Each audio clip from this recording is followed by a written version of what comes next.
Hey there, welcome to day 14 of our SOAP framework. Today we're going to be talking about the PP, or the progress that we're making. The P in the SOAP framework stands for progress. Are we making progress? Are we moving in the direction we want to go from where we are to where we want to be? Because if we're not, we need to make some course corrections. So how do we do that? Well, we have to know what direction we're moving in. Yesterday we picked an action. We took that action. At least I hope you took that action. I know I did, to do something about my arms.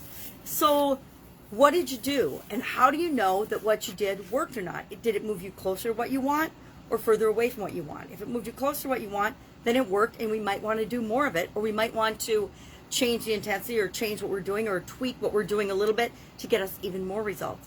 If it moved us away from what we want, or if it was neutral and we don't know yet, maybe we need to do it a few more days. If I'm doing arm exercises every day, do I think in one day that I'm going to massively see change in the shape and the tone of my arms?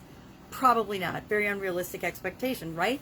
But I can tell, do my arms hurt today because I was lifting weights yesterday? Yeah, a little bit. So that's probably having an impact and moving me the direction I want to go with respect to the physical area and aspect of my life that I'm working on.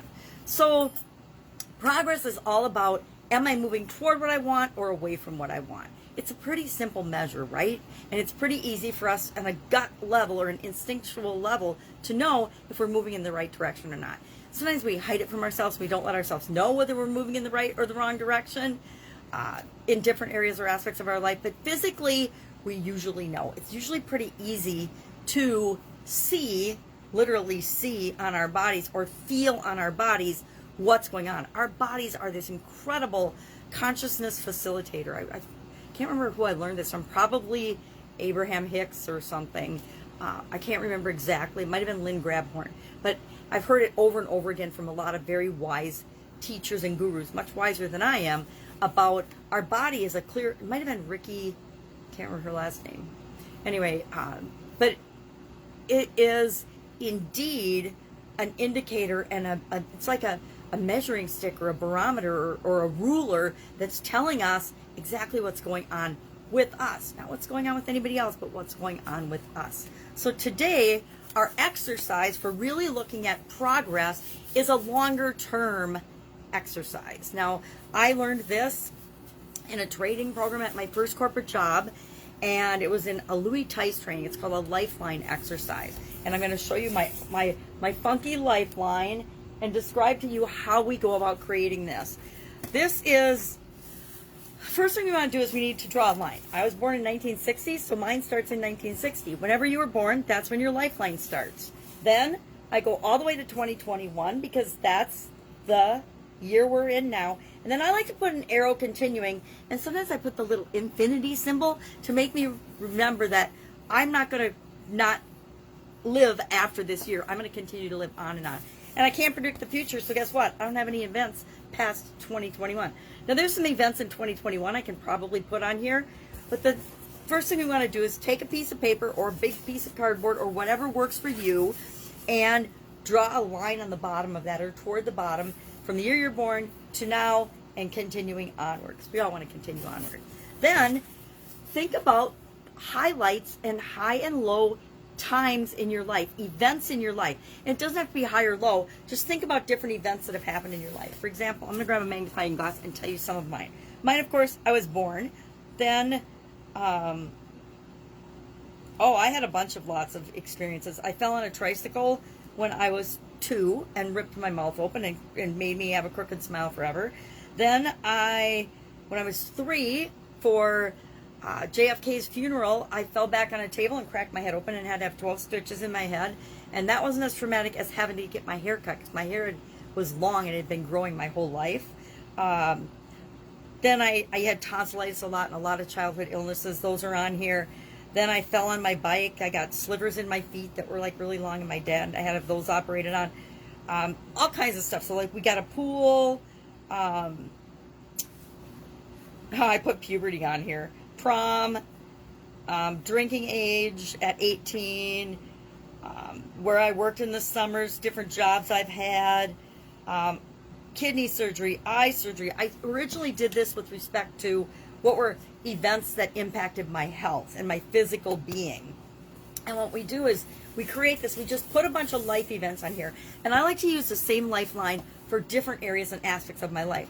Physical things in our life, you know, it's easy to think about those as highlights and put them on our timeline. And then as I remember things, I add them on my timeline. Then what I like to do is take a colored marker, and for, say for physical, I do red. And so I'm going to make a red high and low point. If this line up here would be the ultimate, best, perfect health in all areas and aspects of my life, you know, Olympic athlete level of fitness and health and energy and everything, this top line would represent the absolute ultimate in positivity. Then I like to pick and just graph these events on my lifeline and say high, low, high, low, high, low. Well, my sudden cardiac arrest in 2010, I actually would probably put that one below the line because I think dead is below the line. It's something I never want to do again. But that would be the only one that would be below my lifeline, right? Everything else is above the lifeline because I'm alive.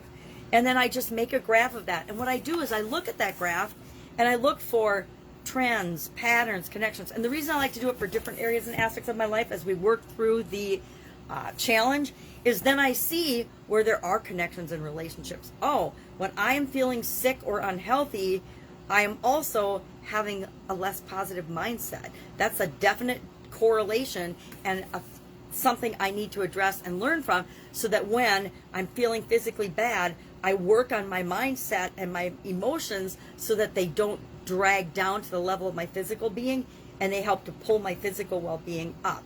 So I look for connections, I look for trends, I look for what does this show me? What does looking back on my life show me? What lessons do I need to learn? What lessons have I learned? What lessons better I learn, or I'm gonna repeat things, because I like to look for patterns. Like I look for patterns in my health, and as my health is having challenges, I'm having challenges in other areas and aspects of my life. When I'm sick and bedridden, it's pretty hard to be working on my finances and making a living and working. And so we want to know what those are. And our action item for today is just to do this. Start to map out, even if it's just on a napkin, start to map out your lifeline. It's like our lifeline on our hands. You know, I always wondered why mine split in the middle. Well, now I know why. 50, I had a sudden cardiac arrest. But it's like our lifeline on our hand. It's full of cracks and crevices, which are different events that happen in our life. So draw out your lifeline and then either share one item, one lesson learned, one thing you saw, one connection, one really interesting aha you had from doing this exercise for your physical well-being, or share the results of your action yesterday. The action you took, did it move you toward what you want? That would be positive. Away from what you want, negative, or was it neutral? Or it's a question mark because it's too early to tell. So that is our assignment for today. That's how we know if we're making progress or not. And this lifeline exercise is an incredibly powerful exercise. I've been using it for 35, 40 years to manage and understand myself better. And that's what the purpose really of this challenge is about, is to understand ourselves better and to do what works for us to make changes and challenges automatic.